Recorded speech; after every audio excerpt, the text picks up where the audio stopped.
A few years ago, I was getting ready for a friend's birthday dinner. Nice restaurant, good people, and I stood in front of the mirror for almost 20 minutes. 20 minutes. Not fixing my hair, not choosing jewelry, just standing there, looking at myself and finding things wrong. This is too big, that is too small. Why does my face look like that today? Oh, that kind of 20 minutes. And then I walked into that dinner, sat with people who loved me, and spent half the night still thinking about what I saw in that mirror. I wasn't really there. If that sounds familiar to you, you are in exactly the right place today. Daily English Podcast. From Daily English Podcast. Hey, English learners, welcome back. I'm Nova. And I'm Danielle. This is your daily English podcast for real conversations, everyday vocabulary, and natural listening practice. We talk like real people here, about real things, so your English sounds real too. And today's topic is one of the most important things we can talk about, not just for your English, for your whole life. Big topic, Danielle. The biggest. But first, how are you doing, Nova? How's your week been? Honestly, really good. I've been trying something new. Every morning I write down one thing I like about myself. Oh, I love that. Like a little gift to yourself before the day starts. Exactly. Just one line. Some days it's easy, some days I sit there for a minute thinking, but it always feels good after. I need to try that. My week was good too. I went to a coffee shop to work, and a stranger complimented my jacket. Just a small thing, but it made my whole afternoon better. Funny how one kind word can do that. It really can. And it made me think, why don't we talk to ourselves the way that stranger talked to me? That is literally today's episode. Perfect timing. Okay, before we get into it, Yes, a small favor. If this episode helps you even a little, please like this video, subscribe to Daily English Podcast, and share it with someone who needs to hear this today. especially someone who is always kind to others but forgets to be kind to themselves. We all know that person. Sometimes we are that person. Okay, let's talk about loving yourself more. So, Danielle, let's start with the basics. What does loving yourself actually mean? Because some people hear that and think it sounds selfish. Great point, and that's a really common misunderstanding. Loving yourself does not mean thinking you are perfect or better than others. Right, it's not arrogance. Not at all. Think of loving yourself like the oxygen mask on an airplane. Oh, I know this one. On every flight, they tell you if the air pressure drops, put on your own mask first before helping others. And at first, that sounds selfish. My child is sitting right there. My friend is next to me. Why do I go first? Because if you pass out, you can't help anyone. You have to be okay first to take care of others. So loving yourself is not selfish. It's necessary. Exactly. When you treat yourself with kindness, patience, and respect, you have more of those things to give to the people around you. You can't pour from an empty cup. Beautiful. That's it exactly. Okay, I want to share a personal story here because I think it shows this really clearly. Please. So, a couple of years ago, I was going through a hard period. Work was stressful, I was tired all the time, and I kept making small mistakes, forgetting things, saying the wrong thing at the wrong time. We all have those seasons. And every time I made a mistake, the voice in my head was so harsh, like a very strict teacher who never lets anything go. What kind of things would it say? Things like, "Why did you do that? You should know better. You're so careless." Over and over, like a record that keeps playing. That sounds exhausting. It was.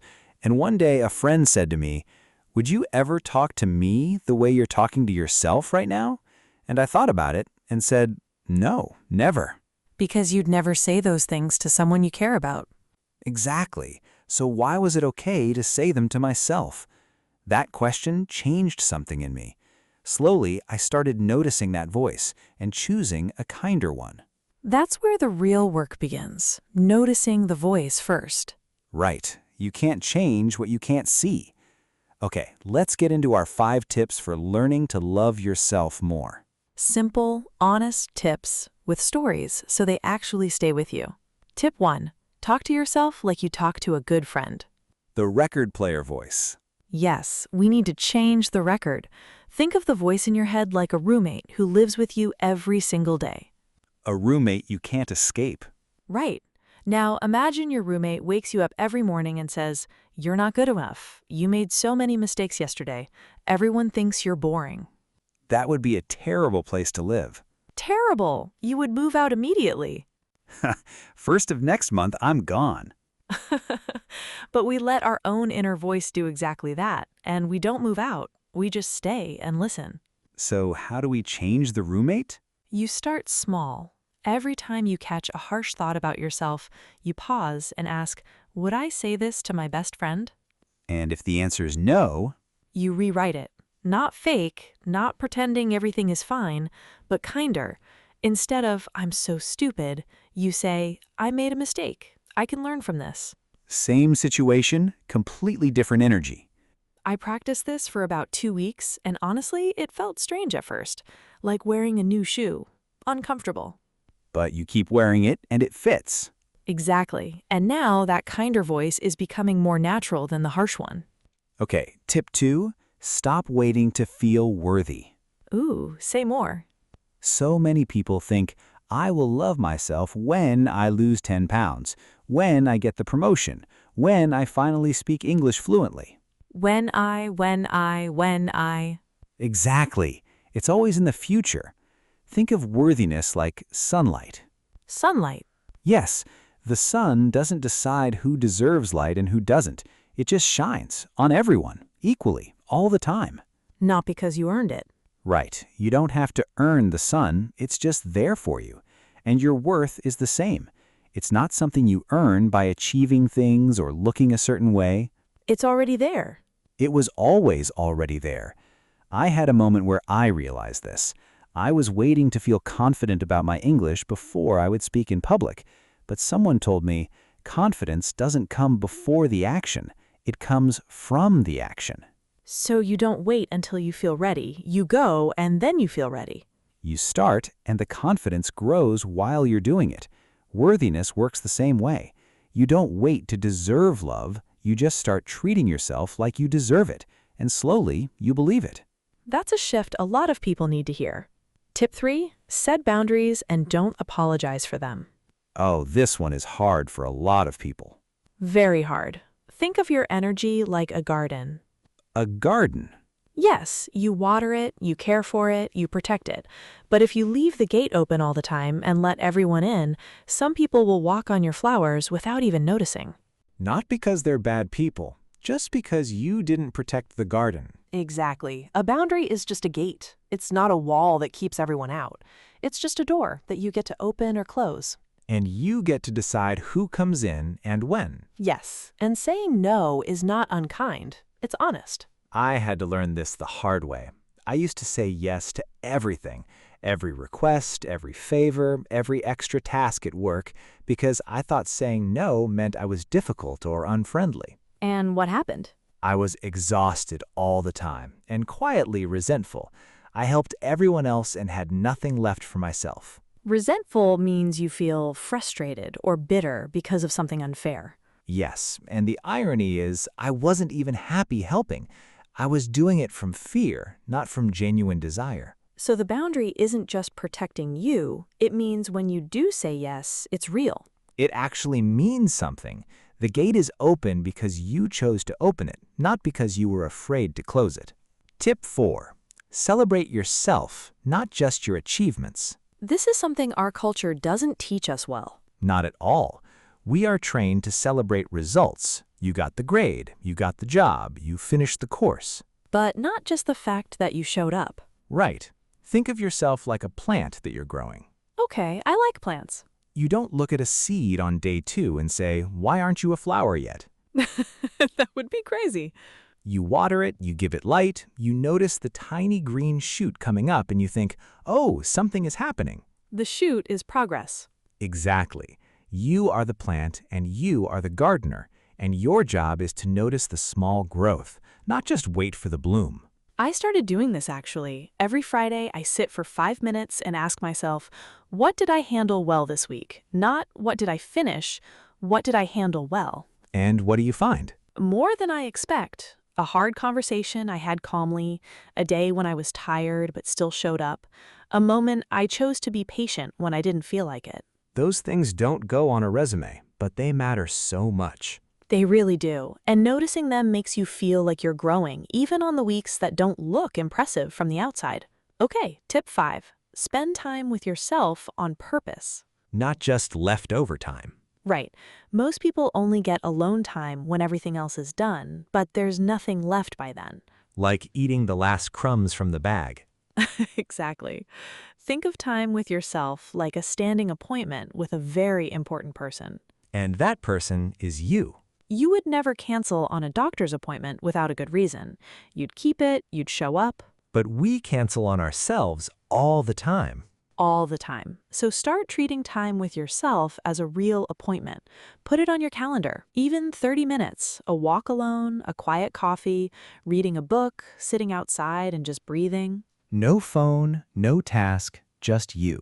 Just you, because when you spend intentional time with yourself, you start to actually know yourself. And it's hard to love someone you don't know.